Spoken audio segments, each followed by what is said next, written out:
À 10 ans, Ricardo a eu un accident en sautant par-dessus une barrière. Il n'avait pas remarqué un mince câble métallique caché derrière qui a fait que sa tête heurte le sol en premier. Après cet accident, sa vue a baissé.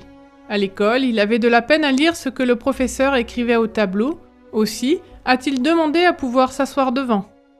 Quelque temps plus tard, il n'arrivait plus à lire de là où il se trouvait. Finalement, le maître l'a renvoyé à la maison en disant que l'école ne pouvait prendre en charge un enfant aveugle. Les parents de Ricardo l'ont emmené consulter plusieurs médecins, mais aucun n'a pu l'aider. Il disait que jamais plus il ne verrait. Ricardo était vraiment triste. Il ne pouvait plus jouer au foot, faire de la bicyclette et jouer à cache-cache avec ses copains. Quand il sortait, il les entendait se moquer de lui. Les garçons et les filles pensaient que leurs plaisanteries n'étaient pas méchantes. Ils ne savaient pas combien leurs paroles blessaient Ricardo. Il se sentait désespéré. Un jour, un cousin plus âgé que lui l'a invité à se joindre à une sortie de la troupe des explorateurs dont il était le chef.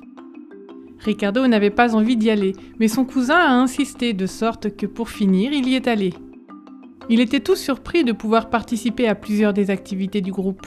Son cousin lui a même demandé de lui donner un coup de main. Ricardo s'est senti utile et cela lui a plu. Peu de temps après, il a entendu une prédication qui a créé en lui le désir de donner son cœur à Jésus.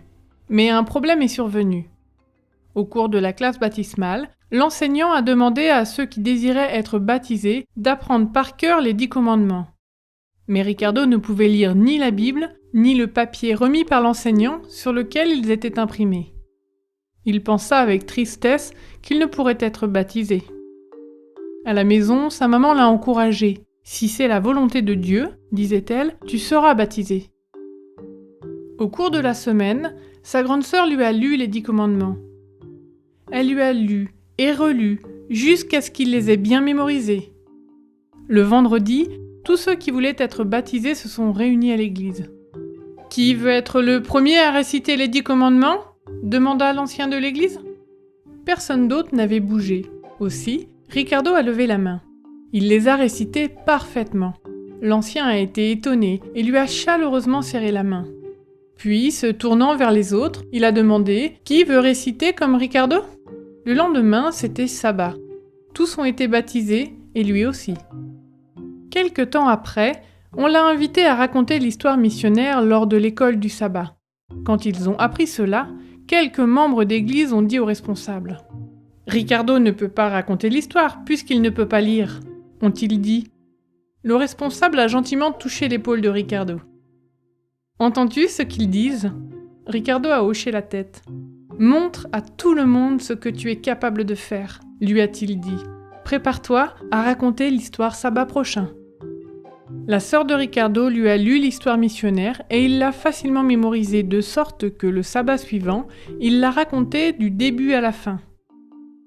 Quand il l'a eu fini, de joyeux « Amen » ont rempli l'église. Tous étaient étonnés.